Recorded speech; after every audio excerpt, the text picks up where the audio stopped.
నమస్కారం. ఈరోజు మనం లేవియాకాండము గ్రంథంలోకి అంటే 11వ అధ్యాయంలోకి కాస్త లోతుగా వెళ్దాం. నమస్కారం. ఇక్కడ ఇశ్రాయేలీలకు దేవుడిచ్చిన ఆహార నియమాలు, పవిత్రతకు సంబంధించిన ఆజ్ఞలు, వీటి గురించి వివరంగా ఉంది కదా. అవును, ఇది కేవలం ఏది తినొచ్చు ఏది తినకూడదు అనే జాబితా మాత్రమే కాదు. అవును. ఆ కాలంలో పవిత్రత, అపవిత్రత అనేవి ఎంత ముఖ్యమో, వాళ్ల రోజువారీ జీవితాన్ని ఎలా ఇవి నిర్దేశించాయో అర్థం చేసుకోవడానికి ఇదొక మంచి ఆధారం. కరెక్ట్. మన దగ్గరున్న మూలం కూడా ఇదే, లేవియాకాండము 11వ అధ్యాయం. సరే, ఈ నియమాల వెనుకున్న ఆ నిర్దిష్టతేంటి? ఏ ప్రాతిపదికన ఈ విభజన చేశారు? మ్మ్, ఇంకా అపవిత్రత అంటే ఏమిటి, దాని నుండి బయటపడటం ఎలా? ఈ విషయాలన్నిటినీ కొంచెం విడదీసి చూద్దాం, సరేనా? తప్పకుండా. ముందుగా భూమి మీద తిరిగే జంతువుల గురించి మూలమేం చెప్తోంది? ఏవి తినొచ్చు? ఆ, ఇక్కడ చాలా స్పష్టంగా 2 లక్షణాలు చెప్పారు. 3వ వచనంలో చూడండి. ఓకే. జంతువుకు 2 డెక్కలుండాలి, అంటే చీలిన డెక్కలు. అవి పూర్తిగా చీలి ఉండాలి. ఇంకా అది నెమరు వేసేదై ఉండాలి. ఈ 2 లక్షణాలు ఉన్నవాటినే తినాలి. అంటే ఈ రెండింట్లో ఏ ఒక్కటి లేకపోయినా సరే అది తినకూడని జాబితాలోకి వెళ్తుందన్నమాట. ఖచ్చితంగా. ఉదాహరణకు 4వ వచనం ఒంటె గురించి చెబుతోంది. అది నెమరు వేస్తోంది. అవును. కాని దానికి చీలిన డెక్కలు లేవు, కాబట్టి అది అపవిత్రం. ఓ. అలాగే 5, 6 వచనాల్లో పొట్టి కుందేలు, కుందేలు ఇవి నెమరు వేస్తాయిగాని వాటికి డెక్కలు లేవు. సరే. ఇక 7వ వచనం పంది గురించి. దానికి చీలిన డెక్కలున్నాయి, ఉన్నాయి, కాని అది నెమరు వేయదు, అందుకే అది అపవిత్రమే. ఆసక్తికరంగా ఉంది. అంటే ఈ బాహ్య లక్షణాలే కీలకమన్నమాట. కేవలం తినడమేనా, లేక వాటి కళేబరాలను తాకడం గురించి కూడా ఏమైనా ఉందా? మంచి పాయింట్ అడిగారు. 8వ వచనం అదే చెబుతోంది. వాటి మాంసం తినకూడదు, వాటి కళేబరాన్ని ముట్టుకోకూడదు, అవి మీకు అపవిత్రములు. అపవిత్రములు. ఇది కేవలం అంటే శారీరక శుభ్రత విషయం కాదు, ఇదొక ఆచారపరమైన స్థితి. ఇంకా 26వ వచనం కూడా చూడండి. నెమరు వేయకపోయినా లేదా డెక్కలు పూర్తిగా చీలకున్నా సరే వాటి కళేబరాన్ని ముట్టుకుంటే అపవిత్రులవుతారు. మరి పంజాతో నడిచే జంతువుల సంగతి, అంటే సింహం, పులి లాంటివా? వాటి గురించి కూడా ఉంది. 27వ వచనం ప్రకారం అరకాలితో అంటే పంజాతో నడిచేవన్నీ అపవిత్రమే. వాటి కళేబరాన్ని తాకితే సాయంకాలం వరకు అపవిత్రత. సాయంకాలం వరకు. అవును. ఇక వాటి కళేబరాన్ని మోయాల్సి వస్తే 28వ వచనం. వాళ్ల బట్టలు ఉతుక్కోవాలి, మళ్లీ సాయంకాలం వరకు అపవిత్రులుగానే ఉంటారు. ఓహ్. చివరికి తినడానికి అనుమతి ఉన్న జంతువు చనిపోయినా సరే 39-40 వచనాలు. దాని కళేబరాన్ని తాకినా లేదా పొరపాటున తిన్నా కూడా అపవిత్రత వస్తుంది. ఓకే. భూమి మీద జంతువుల విషయంలో ఈ 2 లక్షణాలు, చీలిన డెక్కలు, నెమరు వేయడం, ఇవి ముఖ్యమని అర్థమైంది.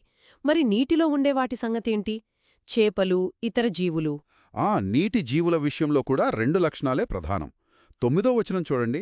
నీళ్లలో అంటే సముద్రాల్లో గాని నదుల్లో గాని వేటికి రెక్కలు, ఫిన్స్, పొలుసులు, స్కేల్స్ ఉంటాయో వాటిని మాత్రమే తినవచ్చు. ఇవని రెక్కలుగాని పొలుసులుగాని లేనివన్నీ, అంటే నీటిలో ఉండే జలచరాలు, జలజంతువులన్నీ హేయములు, అబోమినేషన్ లేదా డిటెస్టబుల్ అన్నమాట. హేయములు, ఆ పదం కొంచెం బలంగా ఉంది కదా, అంటే తినకూడదు అనేనా? తినకూడదు అనే కాదు, అంతకన్నా ఎక్కువ. 11వ వచనం చూడండి. వాటి మాంసమును తినకూడదు, వాటి కళేబరములను హేయములుగా ఎంచుకొనవలెను. అంటే వాటిని అసహ్యించుకోవాలి, దూరం పెట్టాలి అన్నట్టు. 12వ వచనం మళ్లీ నొక్కి చెబుతోంది. నీళ్లలో రెక్కలు, పొలుసులు లేనిది ఏదైనా హేయమే. దీని వెనుక ఏదైనా తర్కముండొచ్చా? అంటే ఎందుకు ఈ నియమం? పండితులు ఏమంటారంటే, బహుశా ఆనాటి ప్రజల దృష్టిలో క్రమబద్ధంగా, సహజంగా కనిపించే వాటిని, అంటే రెక్కలు, పొలుసులతో చక్కగా ఈదే చేపలను పవిత్రమైనవిగా, అవును, పాములలాగా మెలికలు తిరిగేవి లేదా అసాధారణ ఆకారంలో ఉండే నీటిజీవులను అపవిత్రమైనవిగా, అస్తవ్యస్తతకు చిహ్నంగా చూసి ఉండొచ్చు. అర్థమైంది. సరే, భూమి, నీటి జీవులకు ఇలా స్పష్టమైన లక్షణాలున్నాయి. మరి పక్షుల సంగతేంటి?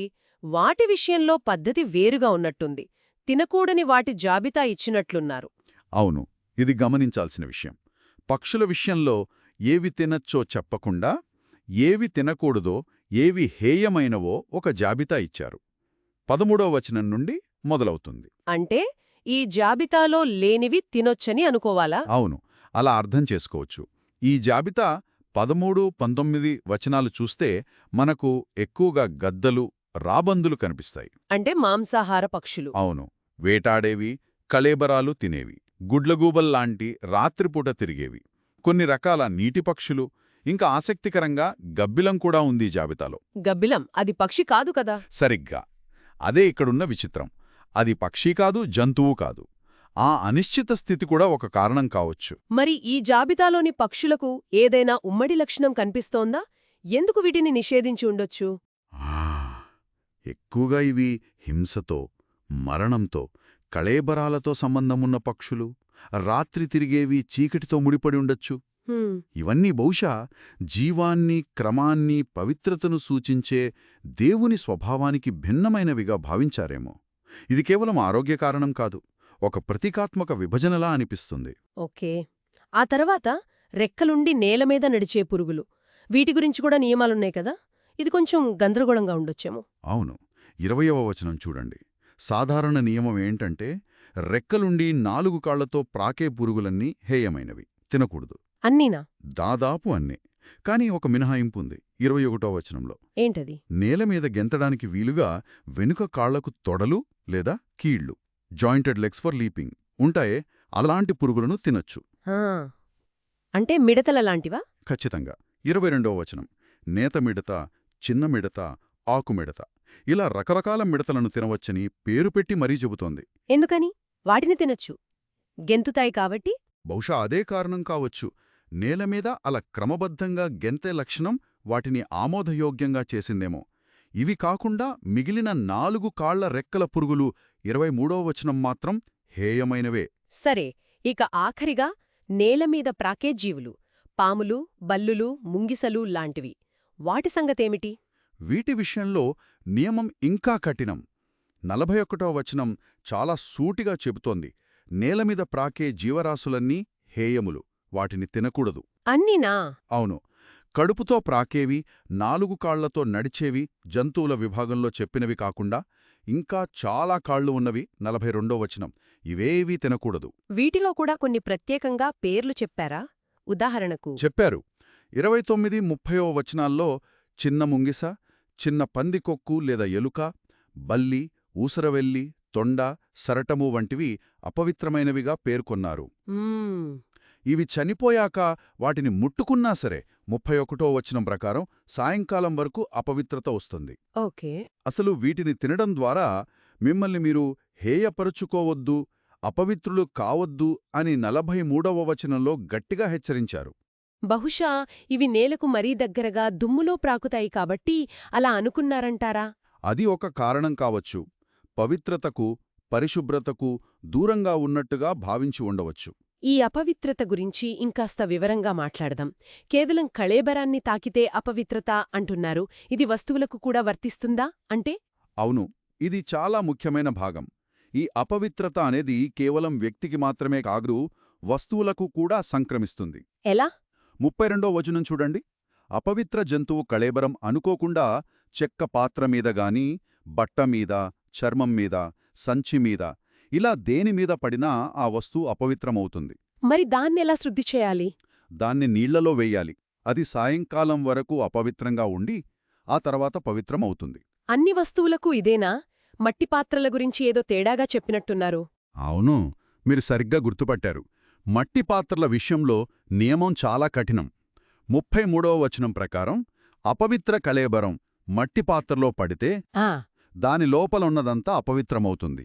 అంతేకాదు, ఆ పాత్రను పగలగొట్టాలి. పగలగొట్టాలా? దాన్ని కడిగి మళ్ళీ వాడకూడదా?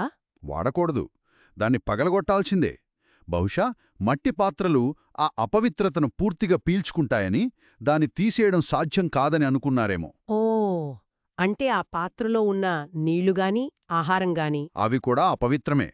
34వ వచనం అదే చెబుతోంది. ఆ పాత్రలోని నీళ్లు తగిలిన ఆహారం, ఆ పాత్రలోని పానీయం కూడా అపవిత్రమే. అమ్మో! ఇంకా పొయ్యిమీదగాని కుంపటిమీదగాని కళేబరం ముక్క పడితే వాటిని కూడా పగలగొట్టాలి. అవి అపవిత్రం. 35వ వచనం. అంటే అపవిత్రత ఎలా ఒకదాని నుండి ఒకదానికి వ్యాపిస్తుందో చాలా జాగ్రత్తగా నిర్దేశించారు. అయితే నీటి విషయంలో ఏదైనా మినహాయింపుందా? అంటే ఒక పెద్ద నీటి గుంటలో కళేబరం పడితే ఆ నీళ్లన్నీ అపవిత్రమవుతాయా? ఇక్కడ ఒక ఆసక్తికరమైన ఆచరణాత్మకమైన మినహాయింపు ఇచ్చారు. 36వ వచనం ప్రకారం నీటి ఊటలో కాని నీళ్లు నిల్వ ఉండే గుంటలో గాని కళేబరం పడితే ఆ నీటి వనరు మొత్తం అపవిత్రం కాదు. అవునా? కాని ఆ కళేబరానికి తగిలిన వ్యక్తిగాని వస్తువుగాని మాత్రం అపవిత్రం అవుతుంది. ఓ, ఇది కొంచెం ఊరటనిచ్చే విషయం. అలాగే విత్తనాల విషయంలో కూడా 37, 38 వచనాలు. విత్తనాలు పొడిగా ఉన్నప్పుడు వాటిమీద కళేబరం పడినా అవి అపవిత్రం కావు. సరే. కాని వాటిమీద నీళ్లు పోసి తడిపిన తర్వాత కళేబరం తగిలితే మాత్రం అవి అపవిత్రమవుతాయి. అంటే నీరు ఇక్కడ అపవిత్రతను గ్రహించి వ్యాపింపజేసే మాధ్యమంగా పనిచేస్తోందన్నమాట. ఈ వివరాలన్నీ వింటుంటే పవిత్రత, అపవిత్రత అనేవి వాళ్ల జీవితాల్లో ఎంత ప్రధాన పాత్ర పోషించాయో అర్థమవుతోంది. ఇది కేవలం ఆహారం గురించే కాదు కదా? అస్సలు కాదు. ఇది వారి మొత్తం జీవన విధానాన్ని, దేవునితో వారి సంబంధాన్ని ప్రభావితం చేసే విషయం. ఇంతకీ ఈ నియమాలన్నిటి వెనుకున్న అసలు ఉద్దేశమేమిటి? ఎందుకింత కఠినమైన నియమాలు? మూలమేం చెబుతోంది? దానికి సమాధానం అధ్యాయం చివర్లోనే ఉంది. 44వ వచనంలో దేవుడే స్వయంగా చెబుతున్నాడు. ఏమని? నేను మీ దేవుడనైన యెహోవాను, నేను పరిశుద్ధుడును గనక మీరు పరిశుద్ధులయ్యుండునట్లు మిమ్మును మీరు పరిశుద్ధపరుచుకొనవలెను. నేను పరిశుద్ధుడను గనక మీరు పరిశుద్ధులై ఉండాలి. అవును, ఈ పవిత్రత అనేది కేవలం నైతికత గురించే కాదు, ఈ ఆచార నియమాలను పాటించడం కూడా అందులో ఒక భాగం. అంటే దేవుని పరిశుద్ధతకు ప్రజలు తినే ఆహారానికి ప్రత్యక్ష సంబంధం ఉందంటారా? ఖచ్చితంగా ఉంది. 45వ వచనం చూడండి. దేవుడు వాళ్లను ఐగుప్తు నుండి ఎందుకు బయటకు తీసుకొచ్చాడో గుర్తుచేస్తూ, నేను మీకు దేవుడనే యుండుటకు మిమ్మును రప్పించిన యెహోవాను, నేను పరిశుద్ధులను గనక మీరునూ పరిశుద్ధులు కావలను అని మళ్లీ నొక్కి చెప్పుతున్నాడు. అంటే దేవుడు తన ప్రజలను ఒక ప్రత్యేకమైన జనాంగంగా, పవిత్రమైన జనాంగంగా వేరుచేస్తున్నాడు. ఈ ఆహార నియమాలు ఆ వేర్పాటును, ఆ ప్రత్యేకతను కాపాడుకోవడానికి ఒక సాధనం అన్నమాట. చుట్టూ ఉన్న ఇతర ప్రజల ఆచారాల నుండి, వారి జీవన విధానం నుండి భిన్నంగా ఉండటానికిది సహాయపడిందన్నమాట. అవును, తమ దేవుడు పరిశుద్ధుడు కాబట్టి తాము కూడా అలాగే ఉండాలి అనే స్పృహను ఇది నిరంతరం గుర్తుచేస్తుంది. అప్పుడు ఈ అధ్యాయం మొత్తం సారాంశాన్ని చివరి 2 వచనాలు 46, 47 ఎలా చెబుతున్నాయి? ఆ చివరి వచనాలు ఒక ముగింపులాంటివి. ఇది జంతువులు, పక్షులు, నీటిజీవులు, ప్రాకే వాటికి సంబంధించిన విధి అని చెబుతూ, దీని ముఖ్య ఉద్దేశమేంటంటే అపవిత్రమైన దానికిని, పవిత్రమైన దానికిని, తినదగిన జంతువులకునూ తినదగని జంతువులకునూ భేదము చేయునట్లు. భేదం చూపించడానికి? అవును, స్పష్టంగా తేడా చూపించడానికి.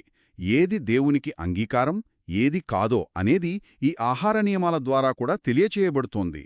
ఇది యాదృచ్ఛికమైన జాబితా కాదు, దీనికొక దైవికమైన తర్కము, ఉద్దేశ్యమున్నాయి. కాబట్టి లేవియకాండము 11వ అధ్యాయం ఇశ్రాయేలీయులు తమ దైనందిన జీవితంలో, ముఖ్యంగా ఆహారంలో పవిత్రతను ఎలా కాపాడుకోవాలో వివరిస్తుంది. డెక్కలు చీలడం, నెమరు వేయడం, రెక్కలు, పొలుసులు, గెంతడం వంటి భౌతిక లక్షణాల ఆధారంగా వర్గీకరణ చేస్తుంది. అవును, అంతేకాదు అపవిత్రత అనే భావనను పరిచయం చేస్తుంది. అది ఎలా వస్తుంది? కళేబరాల స్పర్శ, దాని ఫలితాలేంటి? సాయంత్రం వరకు ఆగటం, బట్టలు తుక్కోవటం, పాత్రలు పగలగొట్టడం, వీటిని కూడా వివరంగా చెప్తుంది. ఇదంతా అంతిమంగా దేవుని పరిశుద్ధతతో ముడిపడి ఉంది. ఆయన ప్రజలు కూడా పవిత్రంగా ఉండాలనే పిలుపుతో ముడిపడి ఉంది. సరిగ్గా చెప్పారు. ఈ నియమాలు పాటించడం ద్వారా వాళ్లు తమ ప్రత్యేకమైన గుర్తింపును, దేవునితో తమకున్న ఒడంబడిక సంబంధాన్ని కాపాడుకోవాలి. అయితే ఒక చివరి ఆలోచన. ఈ మూలం ఏది పవిత్రం, ఏది అపవిత్రమని గీతలు గీసింది కదా. ఈ భౌతిక లక్షణాలు, నెమరువేయటం, పొలుసులు, గెంతడం వంటివి కేవలం దేవుడిచ్చిన ఆజ్ఞలేనా? లేక ఆ కాలపు ప్రజల సాంస్కృతిక దృష్టిలో, వాళ్ల ప్రపంచాన్ని అర్థం చేసుకునే విధానంలో వీటికి ఇంకేమైనా లోతైన ప్రతీకాత్మక అర్థాలుండొచ్చా? మంచి ప్రశ్న. అంటే కొన్ని జీవులను చూసినప్పుడు వాళ్లకు క్రమం, శుభ్రత అనిపించి ఉండొచ్చు. మరికొన్నింటిని చూసినప్పుడు అస్తవ్యస్తత, అపాయం అనిపించి ఉండొచ్చా? ఉదాహరణకు పాములు లేదా కళేబరాలు తినే పక్షులు. ఈ భౌతిక నియమాల వెనుక ఇలాంటి సాంస్కృతిక ప్రతీకాత్మక పొరలు కూడా ఉండే అవకాశముందేమో అని ఆలోచించడం ఆసక్తికరంగా ఉంటుంది కదా.